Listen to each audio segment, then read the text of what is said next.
What's up, guys? Coach Steve here. Welcome back to another episode of the Challenge Weekly Show. I'm here with Coach Nick Nocky. Nick Nocky, welcome. Hello. Hi, Coach Steve. How are you? Was I close this time? That was perfect. I'll get it one You've week. got it. I'll get it 1 week. Now, Nick, do you like chocolate? Yes. Do you like chocolate? Are you excited for Easter that's around the corner? I would love to be excited. I'm going to be excited for my children and Your for children? everybody else around me that's going to eat the chocolate. Do you think the Easter Bunny's going to come? The Easter Bunny will come and there'll be eggs everywhere. There'll be eggs everywhere and I just have to dream about the eggs this time. This time. That sounds excellent. Excellent. Yes. No. So what's your favorite type of chocolate? If you can imagine this chocolate. Anything with a hazelnut situation going on, like something that it has to be quite dark. I like that, bit creamy, dense, sort of good quality. Okay, yeah, so maybe like a Cadbury. Yeah, anything really. Anything good quality. and just anything that I would love to just eat an entire block. Yeah. I have no real self-control around chocolate. I'm not perfect. We know this. So, for me, I choose to just not have it at this point because of my goals. Yeah. So, yeah. But yeah, I love seeing everyone else eat it. I'll buy bunnies and eggs for everyone. I'm a feeder. You're a feeder. I love seeing other people happy eating the foods. So Yeah. I may, because my comp's not that far away from Easter, it's probably nice to even buy myself a little egg as a treat to have after, maybe.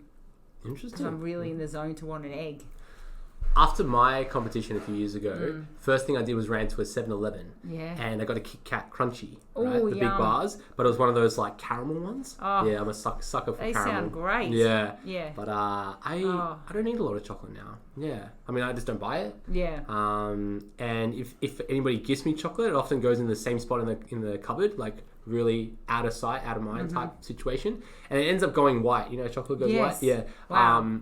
So I just never kind of eat it. So chocolate. Did you know actually with COVID, right, and imports into Australia, cocoa beans and cocoa flavors was actually in limited supply.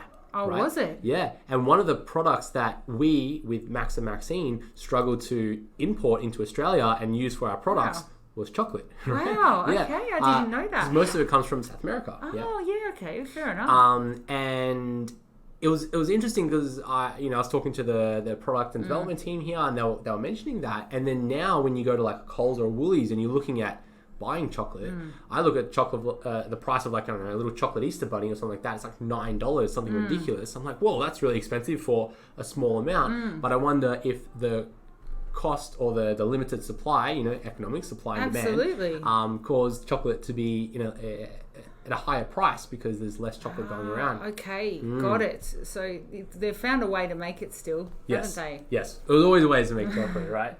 But look, with Easter around the corner, there's probably many people who are starting to be feeling a little bit anxious that maybe the first kind of like holiday time of the year has come around where, we might be enticed to be having things like chocolates, things like family gatherings where you might be eating more than you normally should, or maybe traditional hot cross buns, or if that's what you do, maybe with your family. Yep. It's a tradition that you all eat it, and your kids eat it too. Yep. So there is that pressure where maybe your kids or your family or your friends are having things like chocolate, and we keep talking about chocolate, and you might feel pressure to be having those foods around your family, and these things are totally normal. Or maybe you're away for the weekend, and you have those extra pressures. And we often face lots of questions that come into us from challengers about what they should do around Easter, usually around Christmas, usually around birthdays and weddings and these events that happen in our lives. And we have to decide, okay, well, what are we going to do? That's right. You've got a few pathways there. You've got a few choices on the road. You do, yeah. And I think the first step is to just really define like what are you trying to achieve. That's right. Where are your goals? Where are your goals, right? And like Nick, if we take your situation right now, where your comp is only a few weeks away. It's only a few weeks away. Right? So how long now? It's about 3.5 weeks. 3.5 weeks. So now you're really in that peaking moment where all these small things really start to play a big thing. Oh, right? definitely. And sure, around Easter time, you could probably be like, oh well, maybe one little tiny Easter egg, won't matter, but we both know that on stage you'll have those thoughts like, oh, if I shouldn't didn't have eat eaten that Easter right? egg. I'll be looking at the person next to me and thinking she didn't eat an Easter egg, and I did. So we then decide, okay, well, how invested are you in your goal, right? So for yourself, peak level, athletic, yes, these are in line. Making these decisions to have a chocolate isn't going to be helpful for your goal that you're trying to achieve. My goal means more to me than having the chocolate, because I realise that still being in the presence of my family and other things can still make those memories, and they're still having what they want to have. So I just look at the fun memories that we have together that don't necessarily involve food. Yeah. So I guess in your situation, we're going for a bit more of abstinence, like straight up, like, no, I'm not having chocolate. I'm not having hot cross buns. Like, I'm not going to be having any different meals to what I'm currently having. Yes. Right? And those things are in my house a lot anyway. So it's not a surprise, and I don't know what I'm going to do about it. There are bunnies and hot cross buns in my house as we speak. People eat them all the time. Yeah. And the question to you is, how did you set your life up in a way where that's okay? As in, what kind of conversations did you have so that your family is okay and comfortable with mum not having, chocolate and that stuff? I think they grew up with this. So, they might buy me some eggs and things, because I'm not going to make a big deal. But often I'll switch it to making it a big deal about getting some winter pajamas. So myself and the girls will get some cozy jammies or things like that. Things with rabbits on them, because we all love rabbits. So just other ways to bond and other ways to kind of enjoy Easter over the chocolate. So they kind of know that. They know that about me, and they've been through the bit where they've gone, why don't you do this? Because they realise that they're allowed to do whatever they want. So it doesn't matter really what I do. And then also I just sort of talk to them a bit about my goal. I talk to them a bit about what I'm going to do. I involve them a bit in the goal and show them the different costumes, bikinis that I'm going to wear and why. And so they understand. They're pretty used to me. I think for someone who's cold turkeying in that way, it might be a little bit full on. But my strategy there for someone would just be, thank you so much. I'm going to save this for another day, but I just can't wait to eat it. And you don't need to explain to them that you may never eat it. It doesn't matter. It's the thought that counts. And I will just not make a big deal out of it and just say, can't wait, thank you. Don't even have to explain. I think the hardest part is having that conversation, right? Because I think we all inherently feel like we need to, right? As in, if I was at my parents' house or my partner's parents' house, right? And they've made something specifically for me. I feel pressure that I need to eat that, right? Of course. But even just having that conversation about, okay, these are what my goals are. Like, I'm just choosing not to do something like this. Most cases, it's totally fine. There's no pressure, and often we misinterpret what others think that they want for us, right? Definitely. And if we're putting so much pressure on ourselves, we can sort of, when you're hungry as well, because if you're in a calorie deficit, if you're pushing, you can kind of see everything as a personal thing. But honestly, people are just happy to eat their own eggs. As soon as they eat their own eggs and they're happy, as long as you're happy, as long as you're not walking around grumpy and putting your own needs onto them, going, I'm hungry, I can't walk, I'm tired. That is annoying for people. That's more annoying than saying, I'm going to have this piece of fruit instead of a bunny. So I think that the first option that we have is this idea of abstinence, right? Where maybe if you're in a peak level like yourself, or if you're doing the challenge and you really want to gun for the top, you're seeing results, you're gunning for the top 10, you want to put in the best effort you can. We're in week 10 at the moment, only a few weeks left. So you might be in a position where, hey, I just don't want any other speed bumps along the way. I want to give this my best effort, right? That might be an option for you. Now, if we're taking that other step of being a little bit more realist here and talking about longevity, we then have to have that conversation and going, well, what are you going to do for the rest of your life? Are you going to avoid the Easter Bunny and avoid Santa and avoid every birthday and hide in your room so that no one offers you any food that you're not allowed to eat? Exactly. We eventually you don't want to be the Grinch that stole the whole of all the celebrations ever. So we need to find a way to be comfortable in those environments, be comfortable in those social situations, and then potentially make modifications so that we are able to still enjoy ourselves. Right? So the memories over macros situation, like that's... I like that. That's very important. Sometimes you do have to make sure that you enjoy yourself. And like if that is... A cultural thing can be, it's around, it's food and drinks and other things like that. So you can't take that away from yourself, because you're trying to make your life better by doing all these things anyway. Yeah. So, like, for example, at Christmas, I wasn't close to any comps. We didn't even know if comps were going to happen, really. So I definitely enjoyed Christmas pudding, all the things, because I also knew that in April and other holidays, things would be coming up. So it's like you bank it up. Yeah. And when you don't have to, you do have a nice time. So then later on you can go extreme. Because when you're going extreme, it won't last forever if you don't have a bit of a break. So that's a new strategy that I've employed maybe over the last 3 or 4 years. Because before that I was just extreme, and it was not fun for anyone. Yeah.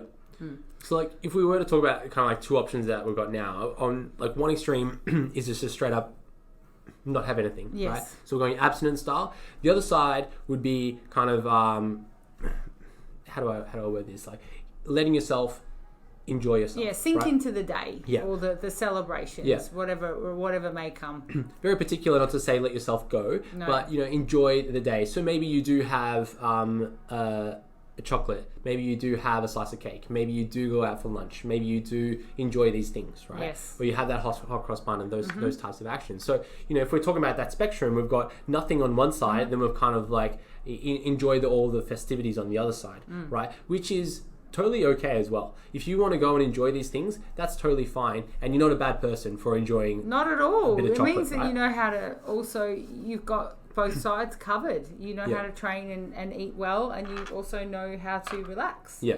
That's very much like Shane, who I mentioned a million times now, but my husband knows how to chill. How to chill. Very much. Doesn't worry about anything. So he knows when to relax with food. Yeah. And, if we are learning skills throughout the challenge, we become very much calorie aware. Yeah. So you might be able to sit there and start to look at the meals that you're having and going, oh, well, if I was going away for the weekend over Easter and maybe I went out for lunch here and then, had a salad for dinner, but then the next day I had hot cross buns for breakfast. And then, maybe you had a salad for lunch and then, dinner time you went out and got pizza or something like that. Whatever your family tradition is for Easter time, you might start to become a little bit calorie aware, being like, oh, well, this meal kind of had this many calories. This meal kind of had this many calories. Am I around this caloric goal? Yes or no? And, if you are maybe 10 or 20% over your caloric goal, like, it's not the end of the world, right? For one day, if you're slightly over, like, that's totally fine. Yeah. We face problems if it's consistently over, that's right. But, at the end of the day, if you're over your calories by, maybe 100, 200 calories, okay, we kind of pick it up and move on, right? You're not a bad person. So important to and the just challenge move isn't on. over. Yeah, you need to move on, and I think that's just the most important takeaway from this is that you if you get stuck there and give it all up because that's happened, you'll be in a far worse position than if you just move on the next day and just move on. Go for a walk the next day. Get up early, go for a walk. That's what I tend to do if I've if I've done anything where I feel that I've not adhered to what I'm meant to adhere to, I'll just get up, go for a walk and start again. Nobody in this world is 100%. No. There's just nobody. No. So and we're not robots. Things happen to us. We have emotions. We have things. We have lives. And it's great that you have a life and want to celebrate too. Isn't that nice? Yeah. It's, I think. Yeah, so memories over macros for that one. So that's what we say as well. If we were to think about this spectrum on one side we've got abstinence, the other side we're kind of letting ourselves enjoy the festivities. Like, how can we start making changes to our environment so that we're kind of around the middle there? Like, how can we not really be on the extreme of each? How can we find a balance between both? Do you have any strategies that people can use? I've got the best hacks ever. You've come to the right place. Okay, so good hack for if you're visiting somebody's house. Take things with you and share them with everyone else. So make a salad, maybe like out of one of our recipes. We've got heaps of good ones. So it could be a salad with a bit of protein in it, and you can share it with everybody. So that then there's food that's challenge approved that is actually there, and it also makes you look good because you're sharing a beautiful salad. It's probably colourful, probably full of really lovely meats and other things. So you can just nibble on that. Nobody's going to notice what you're eating. Nobody's staring at you. So if you're overwhelmed by the choices and you're just not sure, that's one strategy, and I find that one works every time for me. I also always take fruit for my kids, I cut it up there, and then if I just can't find anything, then I'll nibble on some of that. So then you look at the options. You always there's usually some sort of protein, always.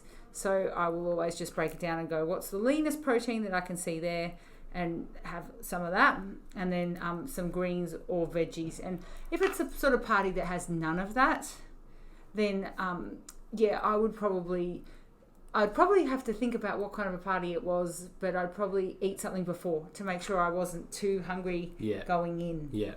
Then maybe when you go in, you might nibble on, I don't know, some chips or whatever else is there, but then you're not, looking for an entire meal while you're there. Right. Yeah. That's right. And just enjoy yourself, but you're actually not physically super hungry, so you're not going to eat the whole bowl of Doritos. Yeah. Is that what you do too? I'm known to bring platters of fruit.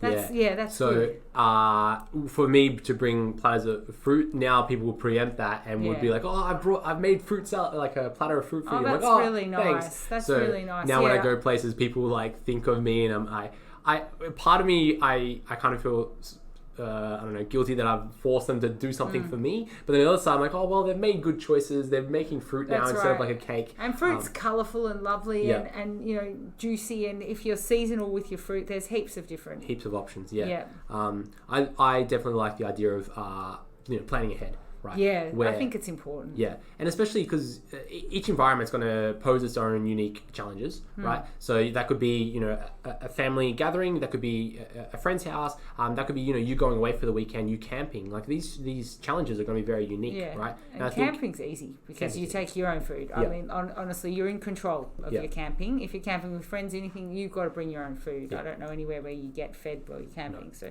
Unless you're glamping or something like that. Yeah, if you're glamping, then you're sorted. You might be listening to this while you're glamping. Yeah. But yeah, if you're definitely planning ahead, and that could be little things, and I'm sure you've done this before. Like if you're going away, you might be looking at different restaurants or supermarkets. You can go and shop at, right? I check as soon as unless I've Googled it or something, but I usually make sure a town has a supermarket. Mm-hmm. A supermarket has everything that you need, because where do you buy your food to prep anyway? A supermarket. Mm-hmm. Supermarket. Pretty straightforward. There's tuna cans. Go to another thing that's just happened recently is hard-boiled eggs are now in packets. Like you can actually buy them in the egg section. Thank you very much. Excellent. You can get 2 eggs. Excellent. So they're great snacks. Yeah. Okay, I like that. So that's decent. Mm-hmm. We've got that. We've got often the deli at, say, a Coles, that will have a shredded roast chicken happening. But you can also grab a chicken because you can share it with your family. Yeah. You can grab the lean bits of that. And the pre-packed salad, you don't? Yeah, pre-packed salad. See, when we went to Bright recently, I got pre-packed Greek salad and some chicken pretty much every day, and that kept me happy. Yep. And at the time I still was having fruits, so I could I love plums.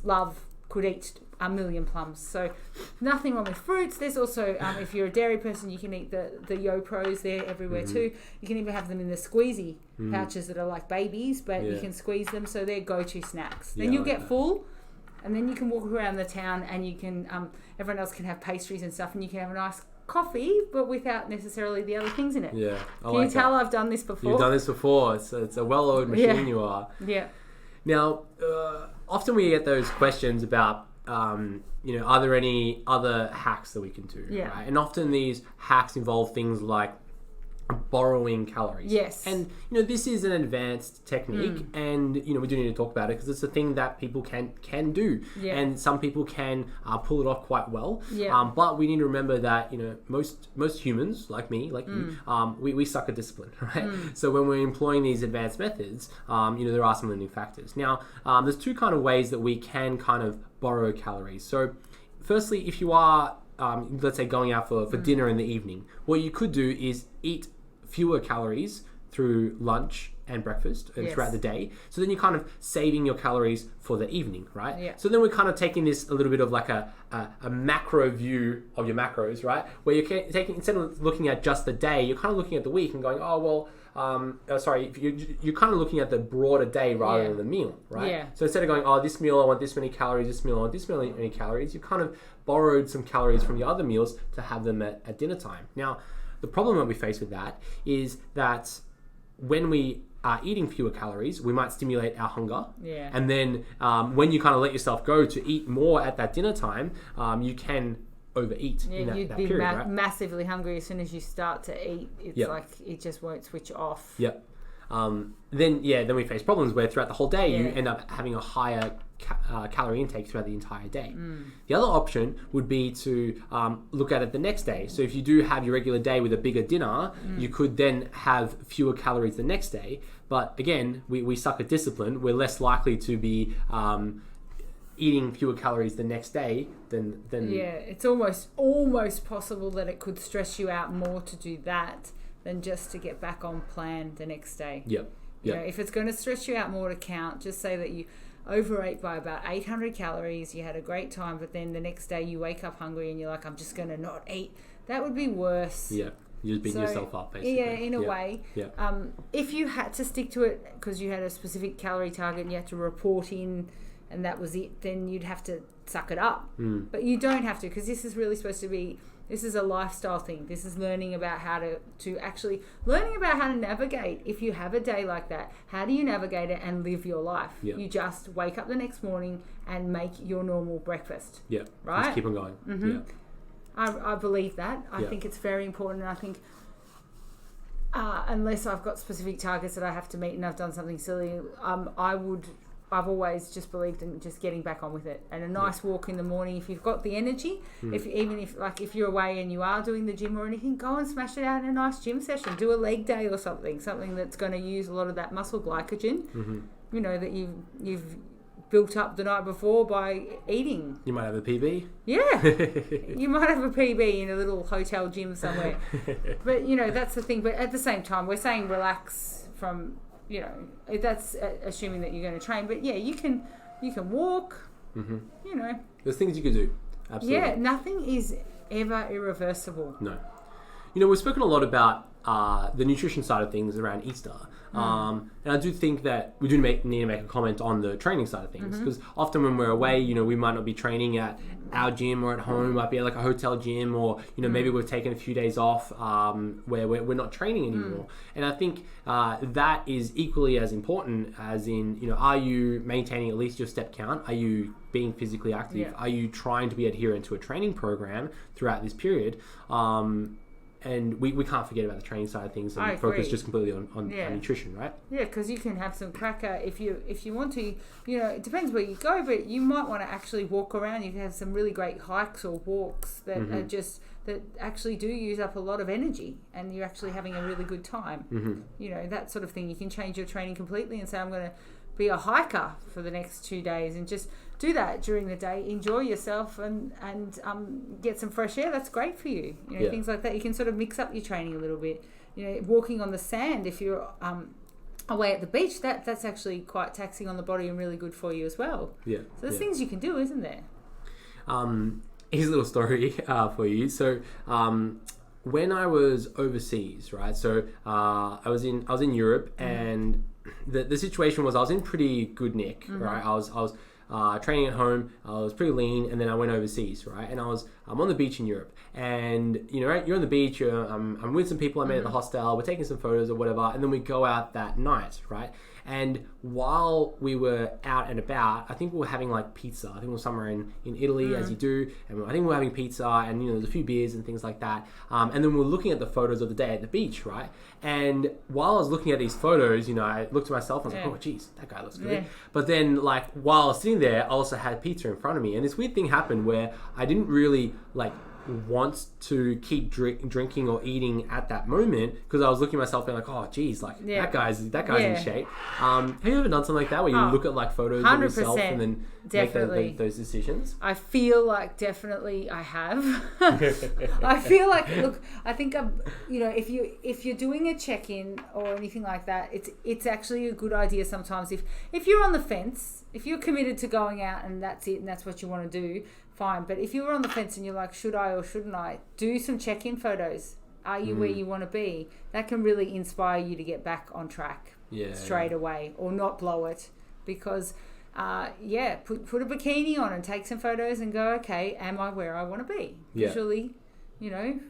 And then that is that's enough motivation in a competition like this one. That's enough motivation to keep on going. Yeah, especially if you know that your goal might take a bit of time, a bit of effort, right? As in, maybe you know that this challenge might not be the challenge for you. You might need a couple more challenges before you're in that end game physique that you're looking for, right? Yeah. This is a moment where you go, okay, well, do I just want to like have a little bit of a break here, or do I want to, let's say, take a check-in photo, take a photo of yourself, and then make that choice? Being like, okay, do I want to, keep making decisions that are going to support my transformation long term, or do I want a little bit of a break? Right, it really comes down to that decision. And it's up to you. That's the thing. We can't tell you either way. Right. And look, you're not a bad person. No, whatever decision you make, of course not. Make you a bad person. There's no good or bad about this, but to have a balanced lifestyle, you need to be able to bounce back from things like that and not make it your forever plan either, to have Easter eggs and sit around and that sort of thing all the time. You need to have a balance. It's all about balance. Absolutely. Now, at this stage of the challenge, we're in week 10. Yes, nearly at the end. Nearly there. We do start getting questions of, well, what am I going to do once the challenge is over, right? So, today when we're recording this, it's the 30th of March, right? Yes. And, the challenge ends just in a couple of weeks, which is on the 18th of April. Yes. So just a few weeks away. And the next challenge starts on May the 10th. Well, prep week starts on May the 10th, right? So, and officially the challenge begins on May the 17th, right? So we're looking at, let's say about 3 to 4 weeks between challenges, right? And, this question comes up. I was like, oh, what am I meant to do either between challenges? What am I meant to do after the challenge? Like, how am I meant to maintain my results? Maintenance is hard. We all know that. And, some challenges can feel lost about, okay, now that it's over, what do I do? Where do I go with my calories? Right. And, some may just revert back to old habits, and that's when we see, the weights creeping back on, right? We hope that most have developed enough habits that, things like exercise is something that they enjoy. It's a hobby for them now, rather than, maybe some language like it's a chore or anything like that. It's now something they look forward to. Keeping your steps up is something that you actively do, and maybe that's part of your day. Maybe eating in a certain way has become the norm, where you might, instead of having like, pizza from Domino's every night, you now choose to have like a homemade salad with, some chicken on the side or something like that. Like, we hope that these are changes that you've encompassed into your life. And for most of us, we kind of end up in this kind of flexible dieting position. That's maybe where I am now, where, I don't really follow a strict diet. But if I wrote down everything that I eat on a piece of paper, most people will be like, oh, well, that's a diet, right? Yeah. Because it's my diet. Yeah. So I've created a framework of flexible eating that I'm able to maintain my body weight quite comfortably. Yeah. And, I can periodically enjoy things like a burger on the weekend or catching up with a beer with my mates. So now I've created a lifestyle where I'm able to still see physical improvements in my physique, and then also be comfortable. So this is where I'm comfortable. Yeah, and also you track, so you're very aware of what's going on. Yeah. So like if something happened to you over a week and your weight went to somewhere that you didn't want it to, you'd be able to rein it back in. That's right. Yeah. Because you're very aware of your data, which is so important. Yeah. So that's where I am at, right? And you might not have those goals, and you might be more maybe in line with what Nick's goals are, where she's you're really involved in some physique based goals, and you're going, okay, well, how am I going to get myself to peak level, right? And that's totally okay as well. So whichever path you choose, if you wanted to become really regimented and really focusing on your physique, being as lean as possible.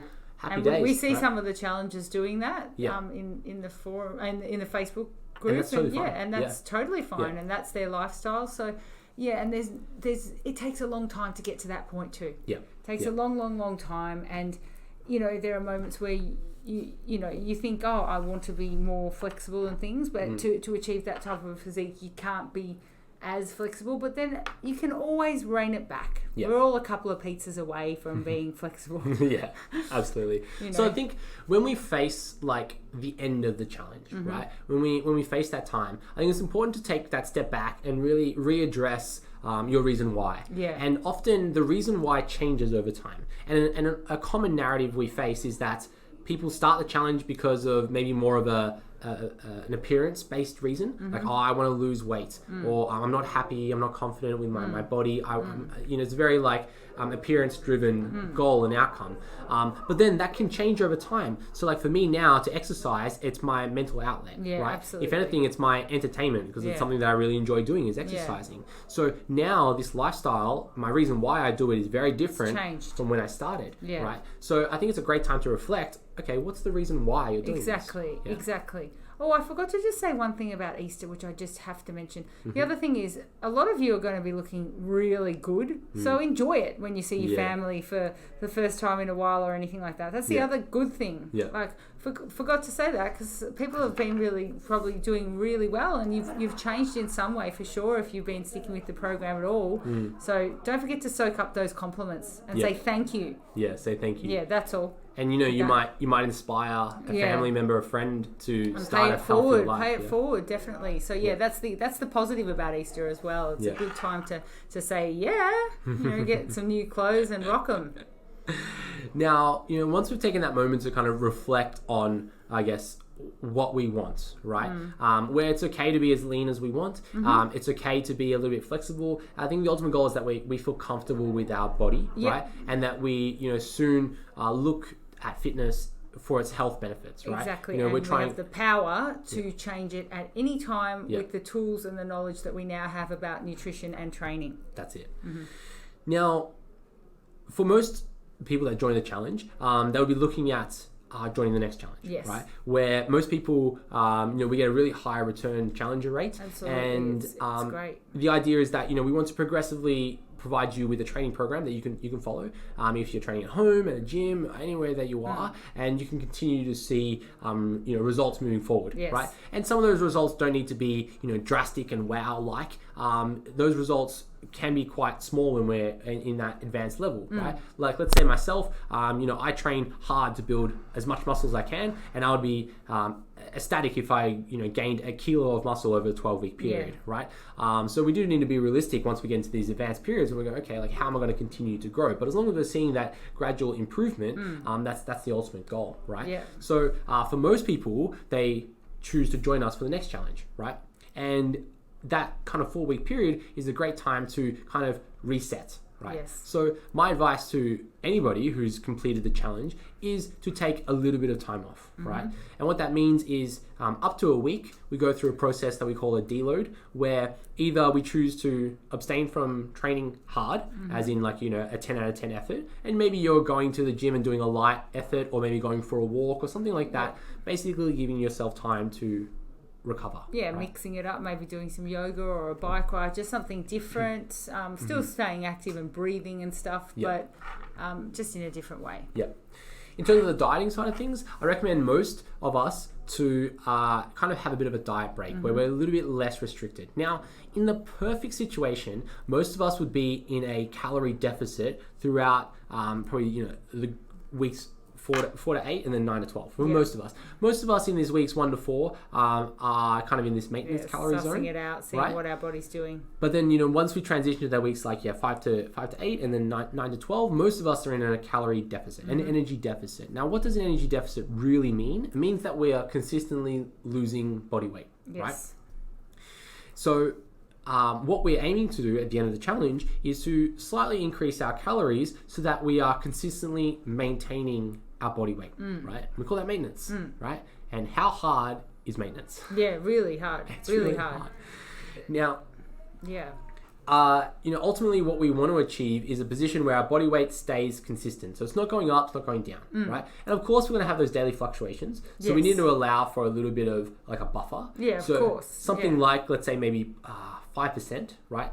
Up and down is maybe something that we can manage. And that's maybe something like myself where, at the moment I'm about 100 kilos or so. And I kind of have this buffer of a couple of kilos where, every other day I might be up at like 101, 102, then I go back to 99, 98. I kind of buffer around that area. And that's totally normal because of those ebbs and flows that we have, right?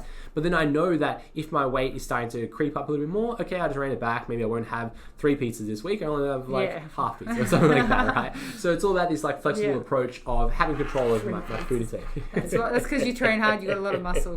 That's why you can have 3. 3, please. That's breakfast. But then we go, okay, well, what are we going to do? After this like weeks period, so we've had a little bit of a deload for about a week. We've kind of eaten a little bit more, ad hoc, where maybe we're not as restricted. We're slowly increasing our energy intake, and we're trying to find a position where our body weight is maintained. Right? Yes. We don't want to be, overly increasing our energy intake so that we're kind of blowing it all away. No. Most of us would kind of fit in nicely back at that kind of week 1 to 4 energy intake, right? Exactly. And you actually want to use your body as you want to see what's going on with it. You want to see if you can go to those calories and what actually happens.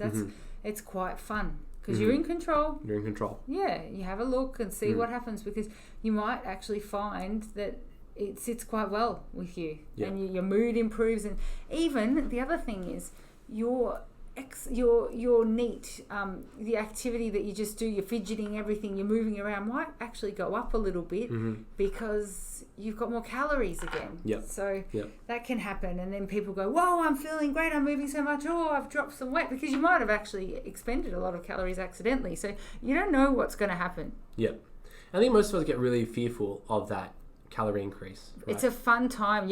Of course we do. But remember, we know how to get to the other side because we've just gotten there. So I wouldn't be fearful. No. I wouldn't worry. It's actually, you've got to go there. You do. There's no choice. You will go there at some point. So you may as well go there fairly quickly because that's good for your body. And if we put into like real perspective, like let's say you're consistently having, let's throw a number out there, 1,500 calories. It's a round number. You're consistently having 1,500 calories and you're consistently seeing your weight drop, so you're in an energy deficit, right? If you consistently have 1,500 calories, eventually your body's going to adapt to 1,500 calories, right? Meaning that you're eventually going to lose body mass, let that being bone, muscle, fat tissue, and you're eventually going to reduce your energy expenditure, talking about the NEAT that you were just saying, that your steps will drop, your fidgeting will drop, your hand gestures will drop, all these things, so that you become maintenance at 1,500 calories. That's right. Now, you've probably eaten at 1,500 calories. What is life like when you're constantly having 1,500 or 1,400 or 1,300 or even 1,200, that magical number, right? What is life like when you're having such a low energy? Well, when your work friends are going for a walk, they have to walk slower. You're just not as... it's not very fun. No. Life is a little bit grey. It's far less... You've got far less energy for everything. So... It doesn't feel great. And also other things start to happen, like little joint aches and other things, niggles that you might not have had for a while, they come out to visit. Bit of bruising, things. When you're low in calories, it's not good for you. No. And you adapt, and then also you just start to lose muscle, which is what you've been building in the first place. Get me straight to 2,000 calories right now.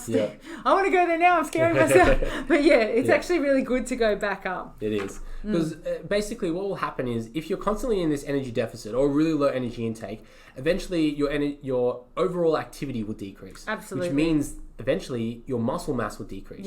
Then you get into a position where you're kind of skinny, but then what we kind of call like skinny fat. That's right. You're not lean. Your body's going to hold on to the fat over the muscle, because if you're running from a lion, it doesn't know if you're running from a lion or if you are just not sure about your calories. And so to run from a lion, the muscle is too heavy for you to run for a long time from a lion, but the fat is not as heavy. No.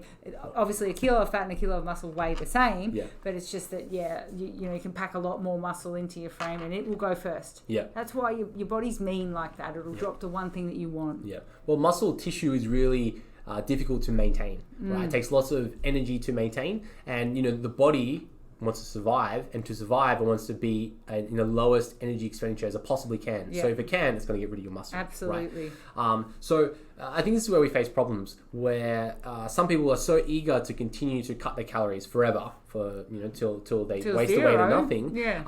What the negative effects of that is that individual can't train as hard in the gym. That individual ends up feeling lethargic, feeling slow, might not be able to perform, and then they end up losing muscle. So then they're not happy with the way that their physique looks. And it's that switch that you see in people where they go, I was looking better a few weeks ago. I don't understand. I was on higher calories. You sort of see that question, and you go, that's where you've crossed the line for yourself.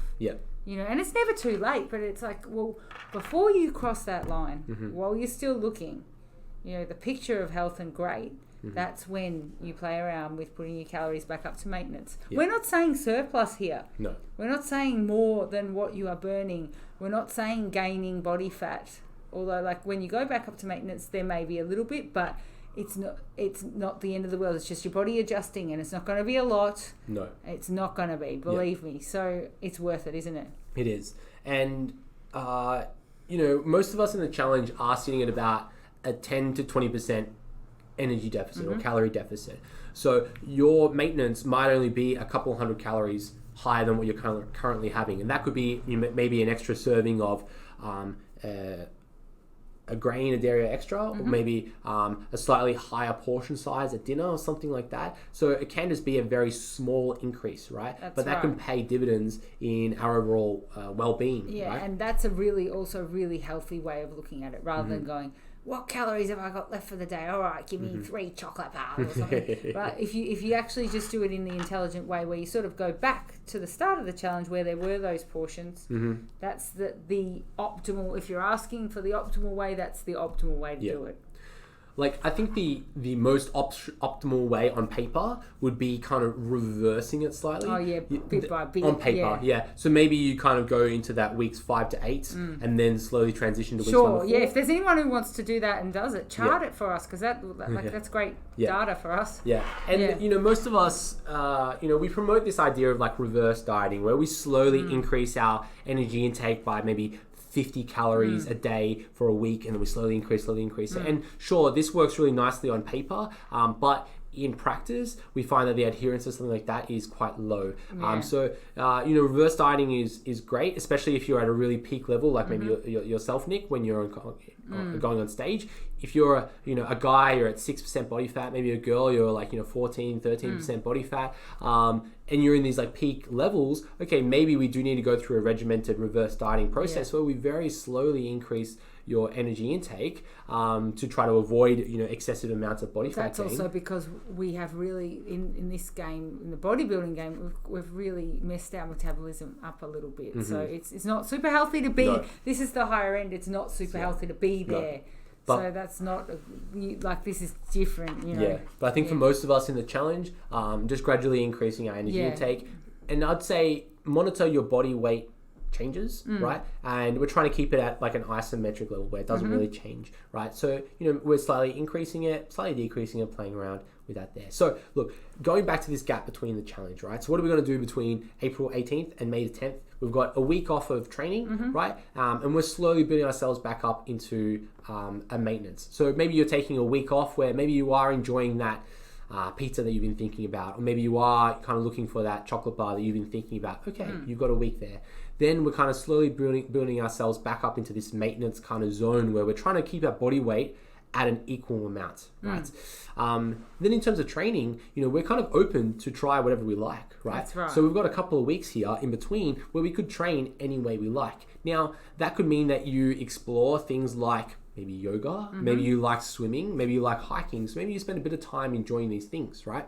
Or maybe you spend a little bit of time finding your weaknesses, because we all have weaknesses. So maybe you spend a couple of weeks working on strengthening your hips because you have knee pain, or strengthening your midsection because you have back pain, or something like that. Yeah, right? Definitely. Or like take note of the exercises that you found challenging in the program, and maybe write yourself something where you can play around with those exercises. Even we all can do with some technique work and squat depth work, things like that will pay absolute dividends when the challenge starts. Imagine if you can start the challenge day one, squatting to depth really well with no pain, feeling good, reverse dieting like a boss. Yeah. Like, hello. That's the way it's done. It's all the good things. Yeah. Yes. And then, we're basically building ourselves. And look, we have the training template, right? The training template, make sure you download a copy of that Google spreadsheet. It allows for lots of customization. So you could change a lot of the exercises around so that you almost reinvent a training program, right? So that, you can follow a training program just for a couple of weeks before our new training program comes out. Definitely. Now, the next challenge, prep week, begins on May the 10th. Right, yes. And then May the 17th, it's go time with the challenge begins. Now, I think it's important that we most of us will choose to just continue doing the challenge and then bleed into the next one. But we do need a time to rest and recover, and then begin the challenge again, right? Because we want to think of the challenge kind of like in waves, right? Where progress isn't always linear in a straight line. Sometimes there are these ebbs and flows where we kind of like wave our way up to the top. So we do need these times where we are kind of resting, so that when it's go time, it's go time. When it's rest time, it's rest time. That's right, and that's so important. And also, that's what you can think of during Easter as well. To bring it back, you can think of the end, and now you get a little bit of a rest. So it's always nice to have that in mind, the fact that you will rest, and we're not quite at the finish line yet, but that rest will come. So it's there. Sort of, it's that last bit of the marathon where you think you can't do it, and this is where the strength comes in. The personal strength. Now, there are lots of information being uploaded to the challenge website about the completion. So you'll be able to find on the dashboard information about how to complete your check-in, the final check-in process, how to take your final photo, and you can even find the exit document up now. So if you are, maybe going away or having surgery or anything crazy over the next couple of weeks, and you want to do your photos today, you could do your photos today. That's another little strategy, just in case you think, I'm going to eat some eggs and all that, and you're looking pretty good now. Take the photo. So make sure you go check out some of the information that's there. Go check out some of the previous top 10s and how they did their final photo. And there are previous podcasts and articles and information that you'll be able to find online about different pieces of advice about how to take your photo, such as probably the big one, just being aware of what's on the other parts of your photo, such as are you taking the photo in your bedroom and your bedroom's a mess, or you're taking a photo in your bathroom and your bathroom's a mess, or something like that. Just plain background if possible would be awesome. And then of course thinking about what we're wearing, because often than not there's some interesting attire that some people choose to wear. Some attire that is kind of like hiding a lot of results. So like guys wearing shorts and hiding the quads and stuff like that. True. And then the opposite side where maybe showing a little bit too much. So just being aware of what we're wearing is probably goes a long way for our judging panel. Definitely, I think so. I think just something really, really that just shows your physique well and is really just nice. Yeah, absolutely. But look, I think before we go, I just want to make a note that as we reach the tail end of the challenge, remember that there aren't any big shortcuts, right? No. We might be in a position where we're trying to look for the edge or the extra 1%. And I want you to think like you were an athlete about to go perform. You're Usain Bolt right now, about to step up to the stand for his 100-meter sprint or dash. That's not the time to be playing around with your shoes or playing around with your nutrition or your pre-game warm-up or anything like that. So if you're wondering, what am I going to do to try to get the most out of the last week of the challenge, I highly, highly, highly recommend that you do not start manipulating any variables such as salt or water or carbohydrates or anything like that, because you can only be consistent with the information that you have now. And if you haven't practiced in manipulating those variables, you could go wrong. You can go wrong, time. Both in a ruining your progress type of way or ruining your health type of way. So just be very cautious about going really deep into bodybuilding forums or anything that you find online, if you're especially looking for the edge out there. It's not worth it. It's not worth it. No. But look, guys, in summary, Easter is around the corner. There's two there's like a big spectrum that we got here. We either got abstinence on one side, or we've got our enjoying ourselves on the other side, and then you choose where you want to sit on the rating, and it really depends on your overall goal, right? The end of the challenge is near, and it's important that we reconsider what our reason why is, and what kind of future do you want to have in fitness, where you can be a little bit flexible like myself, or you can go into the competition side of things like Nick, and both are totally fine and absolutely, okay, right? And you can go between them. It's a lifestyle. And join us for the next challenge so that we can continue to see your body grow and adapt, and get these big long-term transformations, being part of our community, being part of the competition, so that you can be in the best shape of your life consistently, and be happy in the body that you're in. Yeah, right? Fantastic. See you guys. Catch you next time. Thank you.